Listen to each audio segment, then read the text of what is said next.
Welcome back, Rachel. So happy to be with you again. Thank you. It's my absolute pleasure.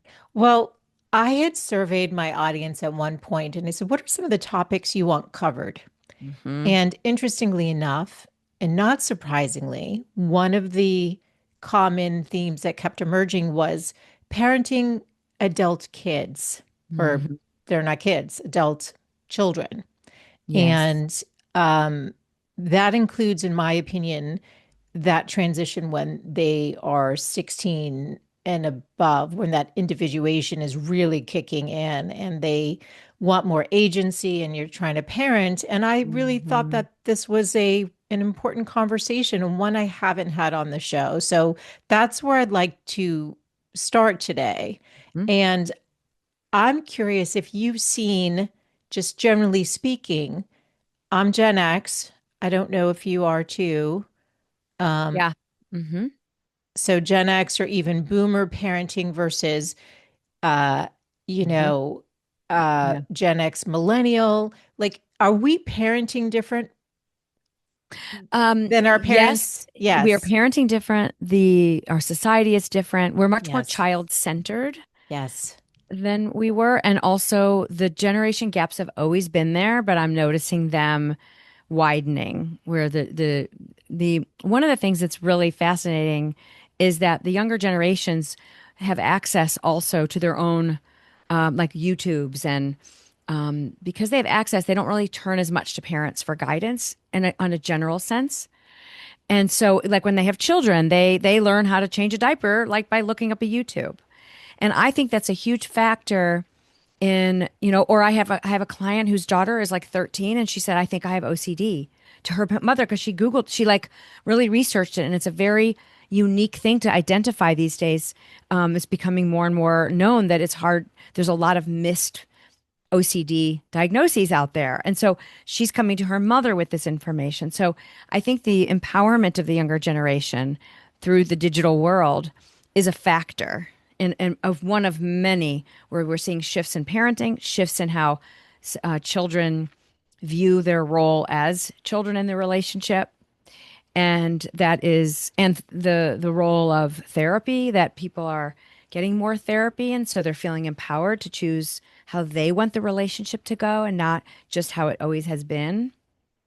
Okay, there's sort of a lot to unpack there because it's true. I do feel like we, or I'll speak for myself, more child-centric parenting. Um, I I say to my daughter often like, "Oh wow, like I mean, having worn a back brace, I don't think I ever really talked to my parents about how uncomfortable it was. I don't even think I allowed Mhm. myself to acknowledge that it was anything I couldn't manage. Um, I've had more of those conversations as an adult, or I might have broken down once or twice out of fear because every Mm. 3 months, 4 months, actually every 3 months I had to go in for an X-ray of my spine to make sure the brace was working. And if it wasn't, I would have needed to get a metal rod put in, and that was Mhm. terrifying. And I didn't ever process that with my either parent really because it was just a different generation. It's not that they couldn't have handled it, and I'm sure they would have wanted to know, but Mhm. I feel like, we were of the generation that we played outside till the street lights came on, and that was Yep. the cue to go home. It meant dinner was on the table. You sat around a family table with your family and had Mhm. conversations. I mean, it was things were just different. I feel like we were of a generation where we didn't process a lot with our parents. I don't know if that was, I don't think that was specific Mhm. to me. I've talked to so many of my friends and We things just didn't. happened and we just didn't talk to our parents. And not Absolutely. because they didn't have capacity or not because they didn't want to know. And it doesn't mean that we didn't talk about other things. Um, but there were a Mhm. lot of things that happened but I feel like with our children, we know we're really in tune with like pretty much everything that's Exactly. going on. Like maybe Yes. too much. Right. So it's like Right. maybe swung a little too far. Yes. That attunement has definitely been very helpful, healthy in so many ways, but it also is where things can get, cattywonk the other way, where we're too child centered. We can get and mess with our children, and we can also give them too much control in the household, and then they are lose that sense of appreciation for that we're their source, and we came first, and they get energy from that. They get energy from the flow of it. Doesn't mean that they shouldn't like express what they need and let us know that things need to change, something they're uncomfortable about in the relationship, but there's more of a tendency to assume a role where they can have more power in how it's going to be in the relationship without as much respect for how the parent might feel about that. That was one of the questions people wrote about. So I really want to dive into this piece because Hmm. what is that line? So maybe tell us just developmentally, Hmm. what are the ages, and is it the same for boys and girls where they are looking for that individuation and that separation from their parents as part of the normal development, where they start Hmm. really like suddenly they're not wanting to hang out with you. They're in Hmm. their rooms with the door closed. They just want to be with their Hmm. friends. What is that transition age, generally Yes. speaking? Well, across the whole lifespan, there is little bits, as you notice, of like individuation is going on the entire time. And we have to Okay. individuate with them. We have to also let go and explore what that brings up for us. But a big market change is obviously around puberty, when there is a shift in the brain development and of more of a sense of awareness of myself as an individual. But it really continues up till about 20 in particular, that we really become more inclined to be drawn toward the individuation process. However, it really goes up. The ones that I see in my practice, because this has become a specialty out of necessity, like started maybe about 20 years ago, and it's just been building. But I would say that the people who are coming are more in their like 30s. The adult children are in their 30s, around 20s and 30s. I know my children came to me when they were in their 20s with certain things that they didn't like about growing up, things that they need to get off their chest. It was very difficult and painful. I learned so much from that experience.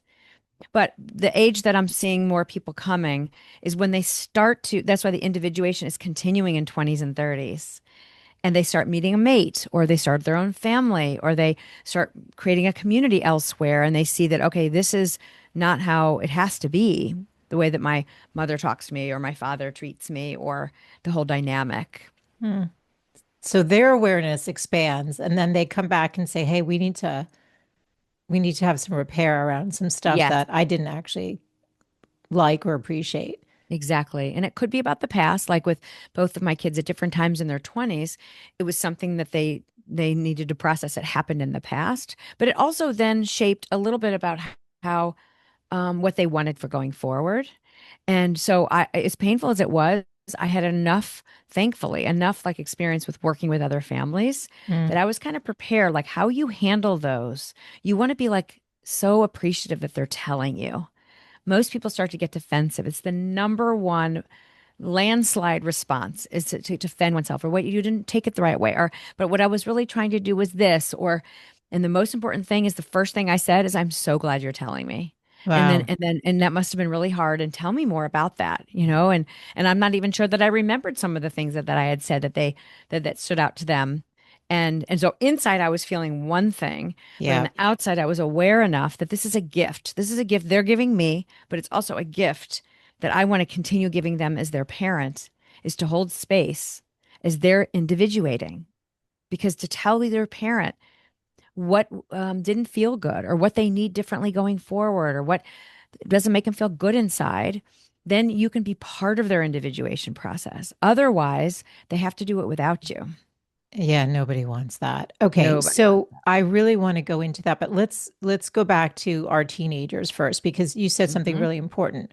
A lot of teenagers want to assume control more Hmm. than really what might be a healthy boundary within a household, and very different than probably how we were with our parents. There was Yes. sort of an understanding of roles.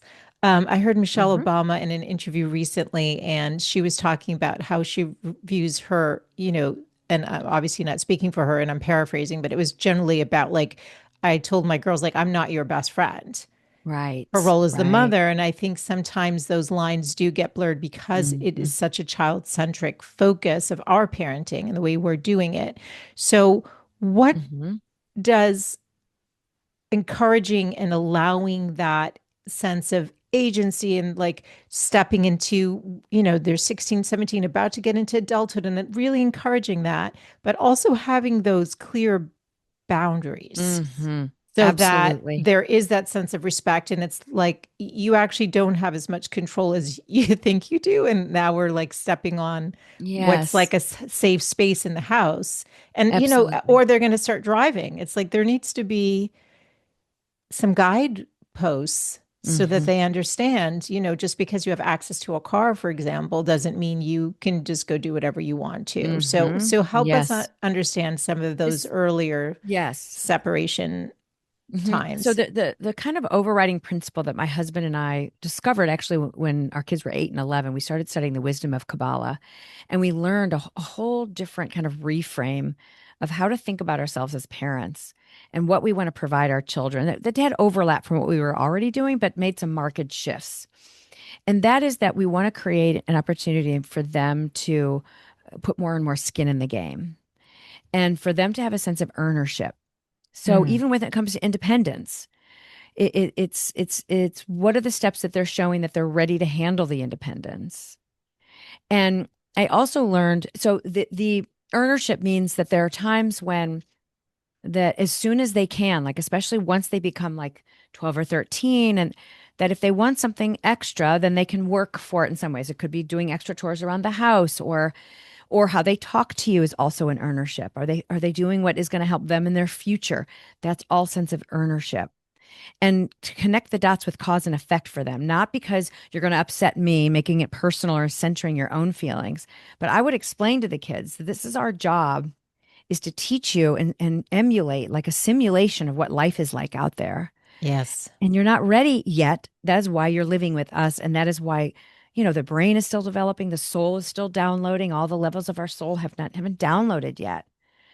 And so I, Oh, I tried wow. to explain why it was in their best interest that we balance these two components, which is the permissiveness, the mercy, the kindness, the like second chances and the yeses with the boundaries or tough love or teaching them cause and effect and those two need to be balanced. And then we are the central column of those two polarities where we are the ones constantly assessing what's needed right now. We always want to come from the right side, which is love, but we also need to be very mindful of what's going to teach them what they need to know to be prepared to be on their own. Okay. So what about, okay, I was just thinking one of the things you said, so let me just take a second here because I have so many thoughts on this.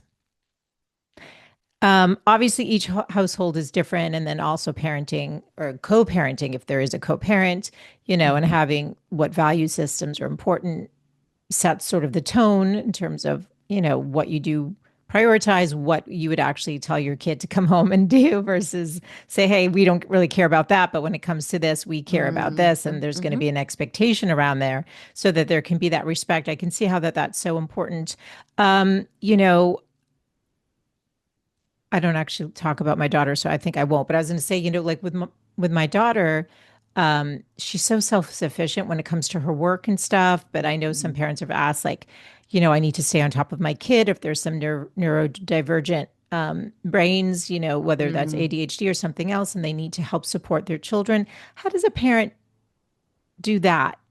Yeah. And also allow that child to feel independent, but also need to support them. So how do Oh, you? good question. Yeah, that's a There's such a tough one, I nuance. think. It's Yeah. really a lot of finesse with that one. In fact, with some of the parents that I meet with that the adult children have pulled away, low or no contact, there is a cluster of them that had some sort of neurodiversity or special needs or genetic scenarios that they felt too controlled and to still feel like a child around their parents.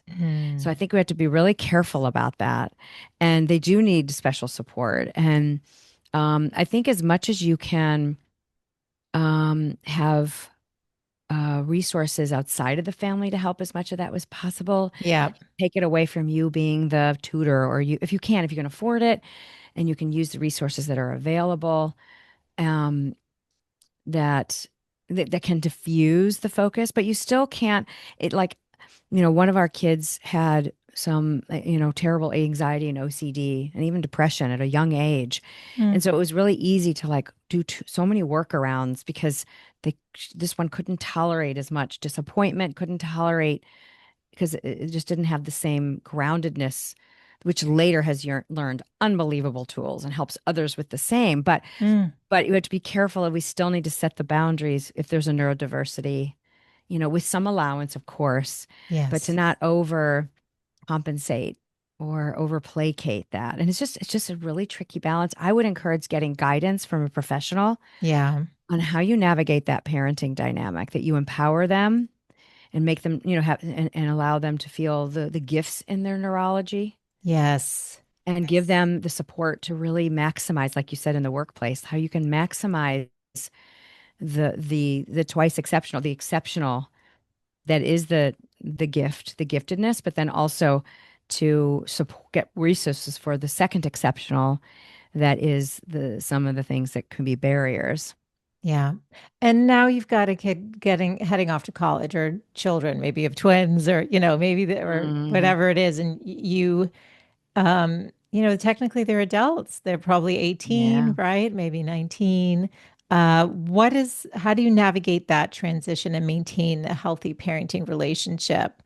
And what are some lines to be aware of? Because, there's that idea that we're giving them wings, right? Right. Our time when they're home and under our care, we're creating a foundation so that they can fly. So Hmm. there's times when they're going to need us, and there's also that need for that independence, and they truly are now out on their own. So help Right. us navigate what this transition looks like. Yes.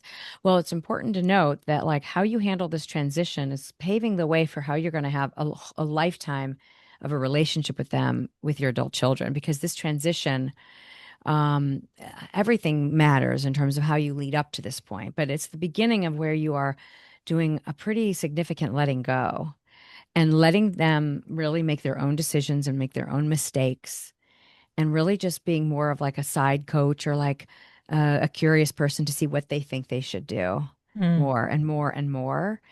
And the more that that's empowered in them, the more they'll feel that like, a relationship with you means that they are believed in and they can be valued and seen, and it's a safe place to be.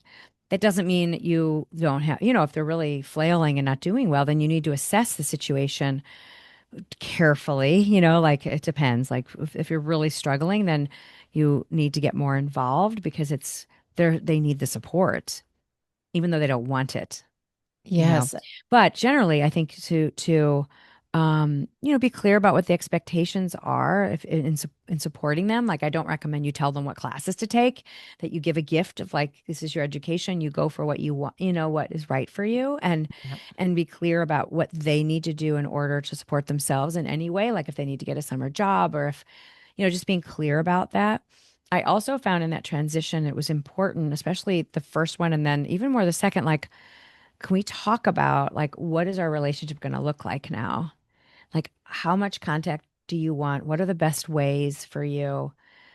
Certainly I'm here for you pretty much when you need me, but we also need to have our own like they need to value that we're not just a completely unlimited resource, but generally it's just important they know that we are they're a priority to us.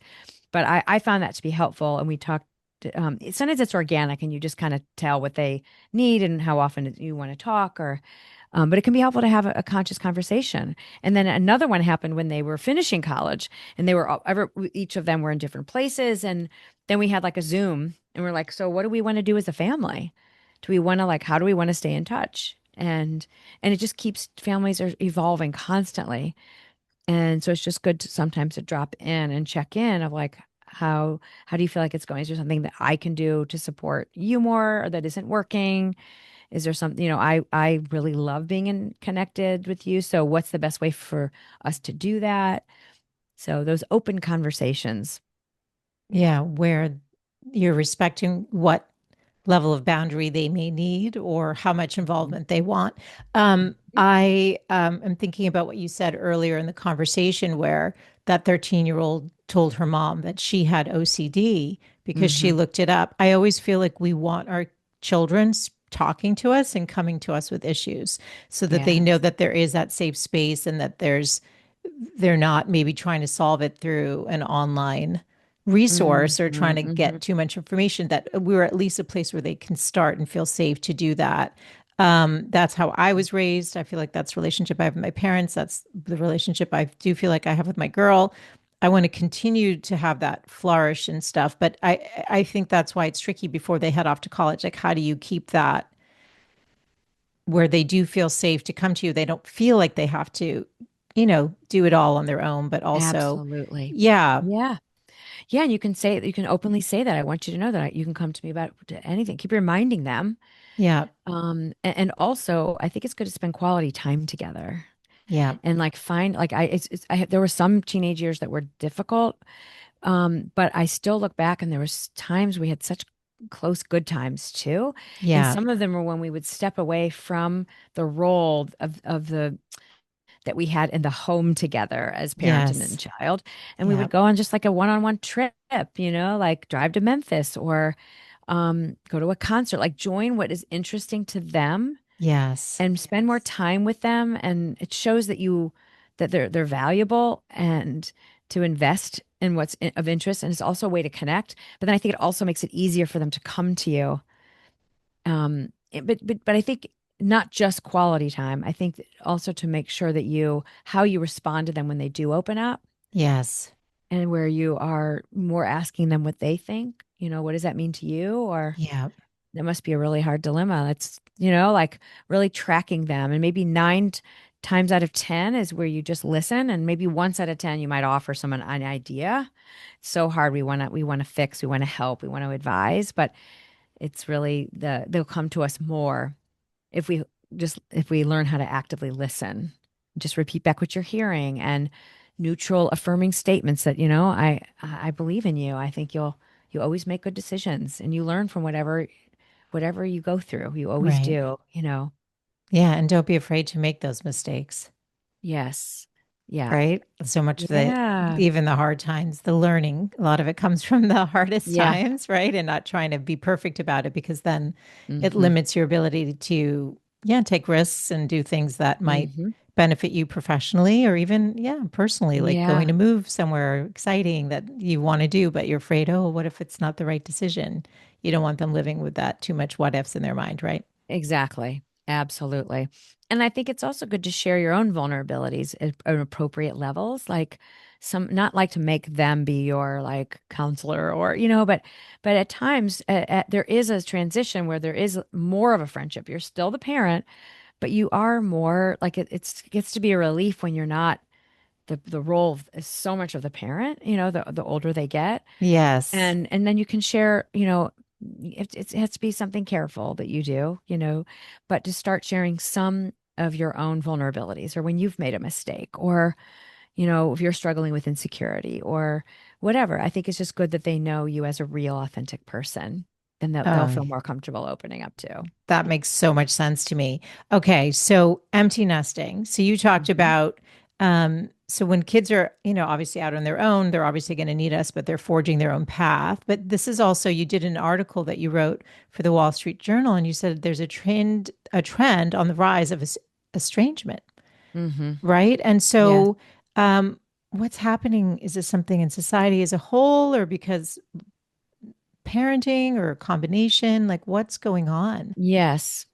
I think it's all of the above, and it's a Yeah. little bit of what we talked about at the beginning, but Yes. I think a lot of what's happening is the empowerment of the younger generation to develop their own views, even more so, completely independent of their families. Yes. And therapy is a positive force, but it also has this effect that, they're getting views. And there are some therapists that are encouraging low or no contact.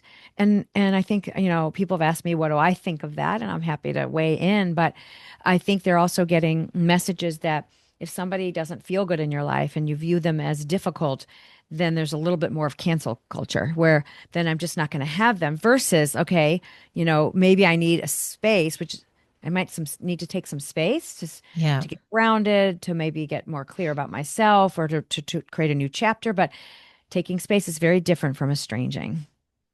And so Yes. I encourage people to take space. Some people feel like they can't imagine being around that parent because it is really triggering for many people who have parents who make them feel really bad about themselves or really aren't capable of really understanding and having empathy for how they're making them feel. Or I get that where some people are dealing with some very traumatized, children who are now parents raising had who had raised them, and they have Yes. their own wounded child they've never Sure. healed. But I still, if that's what somebody needs, I do my best to try to encourage trying to not have a total cutoff and more taking space. But I tend to work more with the parents, and they are coming to me when it's already happened Oh, wow. and they're devastated and they have no idea why. And there's always something. There's always a reason why. Typically, you can really identify what's going on in the dynamic. It's why that adult child is feels like the only healthy thing for them to do is to not be in contact. And so that's where we start digging and trying to put the pieces together of what that might be. And hopefully I will meet with the adult child too and learn about what they're going through and try to repair that. Yeah. I think that our capacity for managing what's difficult and this idea of this Mm, cancel culture and just saying, that's it, I'm yes. moving on. I don't think that's Mhm. healthy or natural or normal. I shouldn't use the word normal. I don't think it's natural. I don't think it's healthy.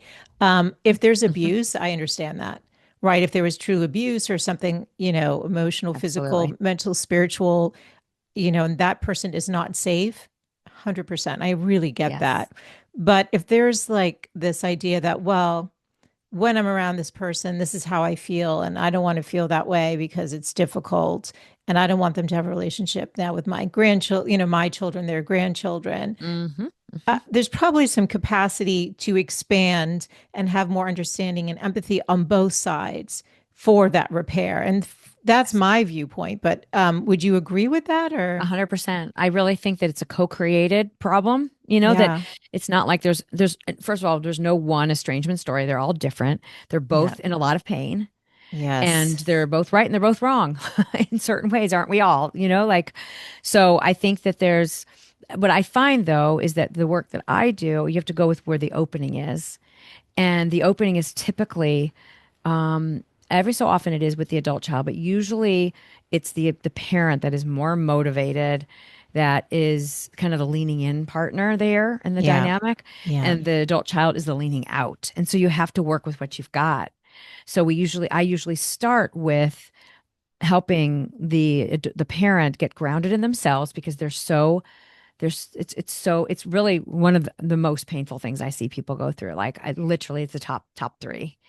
And and I so just can't even imagine no, that. it's I it's would it's never. so unnatural, as you said. It's so Yeah, that just seems unnatural. so right, of course. Yeah. And you've And spent your it's like, lifetime yes. raising a child that you love. I'm assuming in, a loving parent, and now there's estrangement. That's Yes. sort of the lens Like I'm. most of them are loving parents that made mistakes, but also who are dealing potentially with a lot of mitigating factors that changes in society, or a new partner that this person has that is threatened, or Mm, or a lot of parents assume too much of giving opinions and too much of wanting them to live the life that they think that they should live. mm, And that it comes across as opinions come across as criticism and getting too involved and too much influencing of their path doesn't mean you can't get involved and say what your concerns are and why, but it's often when it's just pelting and pelting and pelting of that, and then they just feel like they're not getting it and they're being treated like a child, and there's no room for them in their life to really feel like they can live true to themselves. That's a lot of the themes that I see. mm. And some it's the other way around. Like typically with LGBTQ, there are parents, which is also I think so unnatural. So I can't even imagine where they cut off their children if they don't follow their whatever's, their values that they think are.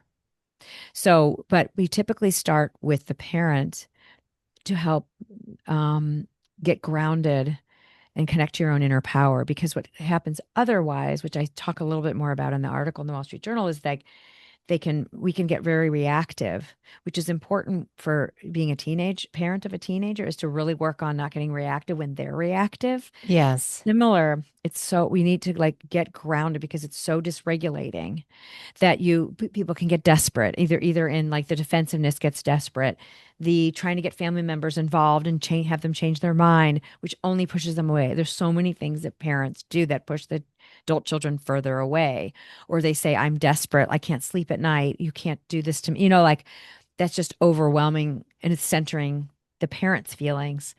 It's like such a test. But what I find, this is just through trial and error, that what seems to work is to embrace it. It's not going to be fair initially.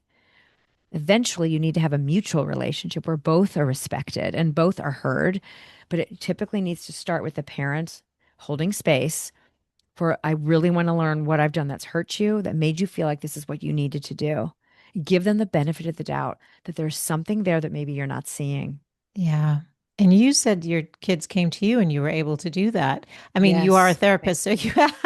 It did help, but I've made a lot of other mistakes, even as a therapist, because that's just how life is and Yeah, how we you're are as human. And humans. But you do it, yes, you yeah, become a exactly. parent and then you learn parenting. That's how you learn. Yes. You are in it. And then you go, oh, I wish I had done this differently. Oh, I Mhm. actually really am glad I handled it this way. We're only just doing the best we can in the moment. So in a Yeah. healthy relationship with children that are out of the home, um, they set the pace in terms like For connection, or it's you're saying do it as in a general, family. like even if it's like, you mean without there being a big issue, or Oh yeah, if you're without trying now, yeah, in a just healthy. general, how do you have life with adult children? Yes. It's I find that it is in fact, I'm going to be talking about this. I'm working on an article about this. I'm going to talk about it in a local like news station here in St. Louis next week or whatever, close to Thanksgiving. But I'm calling it like the evolving table. That is just like there's Mm, so many changes that happen in a family, and it's important that we learn how to stay grounded in ourselves and not get too focused on our children's lives. Like that's just something to look out for. And then also to kind of mutually communicate, not be like a nobody and like a mat, yes, a welcome mat, but not like a stomped on mat for yeah, what your desires are and how you'd like to do the relationship. But the other key word is flexibility, because they start like both of our kids are married and now one has a child, and it just everybody does all of that differently. And there's all these other right. family members they have to factor in, Yes. and so I think it's flexibility is really key. You put out there what you would like, but let's say Mother's Day, like I have my daughter's married to a woman, and so on Mother's Day is kind of sensitive for them. How are they gonna? So some years I don't see them on Mother's Day because they're working, but that doesn't mean that my daughter doesn't love me. And so we find, sometimes I do see her on Mother's Day, but it's just that like taking care of the pain inside that you might feel rejected. Be prepared to feel rejected as a parent Yeah. of adult children, but it's not typically personal, but it does hurt. And it's important to embrace the feelings and get support for them and not overlay on them and expect them they're supposed to fix how we feel. If something goes too far, you absolutely need to speak up and say, this is, if somebody says something that doesn't fit into your family, or if you start feeling like, that it's just not that you're having enough pain over a connection that's missing, then you can approach it in a non-threatening way that they don't feel accused of they're doing something wrong. That's what I notice, that the parents who are estranged from adult children, they just feel like they can never do it enough or do it right. Hmm. So even when you express your desire to be more connected, it's important to be careful how you say that with giving them the benefit of the doubt that I know you're managing a lot, and I want you to live your life, but I'm just wondering how we can talk about, what might be a balanced way of connecting. Yeah. Yeah. It's so complex. And I It do is. think if kids are turning to devices, this next generation of parents and children, they're Mm-hmm. going to have even more challenges because those kids are so used to connecting over text versus conversation versus phone Yes. calls versus, Mm-hmm. they have access to so much information and they're so hyper aware of like what's Mm-hmm. happening in the world. We didn't, we might have caught something on the news but not really understood significance versus hearing parents talk. These kids are Yes. so knowledgeable, They're prop so which knowledgeable. is why I think they are so much more, they're the anxious generation. I mean, I think they're taking on Hmm. and are so aware at a younger age. So I Yeah. think we all have to do our best within these frameworks to keep that communication open to let the child know whatever they age they are that you love them and want to be a part of their lives and that that Mm. communication to support them. And it probably does start for how it's been done, but it's going to change as they get partners Hmm. and like all Hmm. of that stuff you talked Yes. about. And I think patience is key too. I wrote down, I have this like little piece of paper here with like to work on Yes. this article, like just the attributes. So that's what's really good as we are navigating evolving family dynamics as they become older. And I Yes. think patience is key. Like I noticed there are times when something happens with one of our kids and their wife, that is maybe what I didn't expect to happen, or we had plans and then it changed. And like, but the more accepting you become, then you find that when it is time to connect and you're patient, then they feel so good about connecting and the relationship is better. So I just noticed that recently happened with one of my daughter-in-laws, where it just was like, we need to get to know each of them, the people who will come into your kids' lives, and do your best to help them feel accepted, even if they're doing something that you think is disrespectful. Dig a little deeper and see if it's not really disrespectful, but it's more just either where they came from or what they're dealing with or how their neurology works. Yeah. And then when they feel accepted, they want to come close to you. And Yes. that doesn't mean you don't say something too, because I something did happen once that really didn't seem right. And so then I approached it and I said, I approached it in such a way that I owned that, I'm coming up with this movie, that this really means that this event or that I'm not a priority. And I don't think that's true, but I just want to talk about it because that's starting to make me feel that way, or creating a movie in my head. And then, it was kind of a way of calling out something that I do think wasn't the best. But it was like giving them the grace and the benefit of the doubt that that's not really who they are, but that was just Yes. how it was starting to make me feel.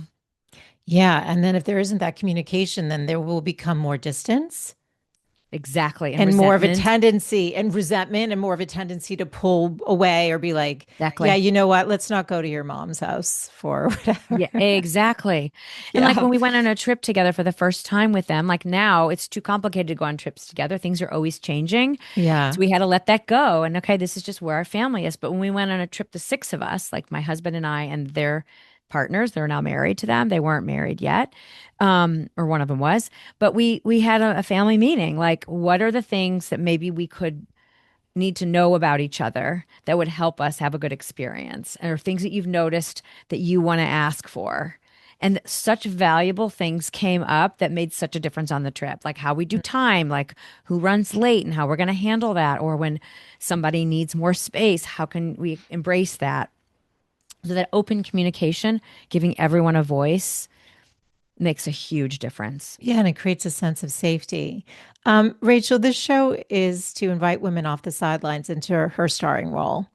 And I think that when you're parenting teens and beyond, there's a time where a woman might have sidelined herself intentionally in service of family. And Hmm. then the kids are becoming more independent, they're getting their license. Like there's, you know, to the degree, I mean, some you may have worked your whole time, but there's a lot of women who like myself pulled herself out of the workforce for a while Hmm. and then had to Hmm. reintegrate that. So how does the woman move forward when used to she isn't used to being the focus of, you know, her own priority, but she's still wants to prioritize the family, but it's time to Hmm. kind of put herself first. Like Hmm. how does she step into that place of empowerment and feel good about it? Because I Yeah. think a lot of women feel guilt and we're so used to, you know, there's and when I talk about being the star, it literally just could mean not start taking care of your health. It could mean Hmm. going back to school because you've been thinking about it. It could mean starting a little side business because you have this idea and want to see if you can grow it into something. It Hmm. could be writing a book, just starting to prioritize versus defaulting to Hmm. the needs of those around you because that's so Yes. easy to do even when you work full time. Right. Absolutely. even when you work full time. Absolutely. Well, I love this woman, by the way. I love she collectively and individually. And I think the first step is to catch oneself, um, starting with like connecting within in your body and becoming more attuned to your own thoughts and feelings and looking for the inclination, looking for where your first inclination is to externalize or focus on other or the kids for your own sense of identity, your own sense of purpose, your own sense of security or connection. And then take a breath and see what it's like. I do this visual where I give them to their own line, to the universe, to God, to the creator. And I see them as in their own lane or their own like channel up. Or, and then I bring myself into thinking about my own connection to my source. And I'm next to them, but I'm not like in theirs. I'm not in there. And just listening to what it feels like.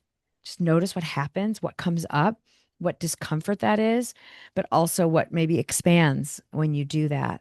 And you might hear different voices and give yourself different kinds of permission. And that's kind of like what comes to mind is the first thing to do is to practice like almost a visualization or meditation to remind yourself that you have your own individual connection to your life.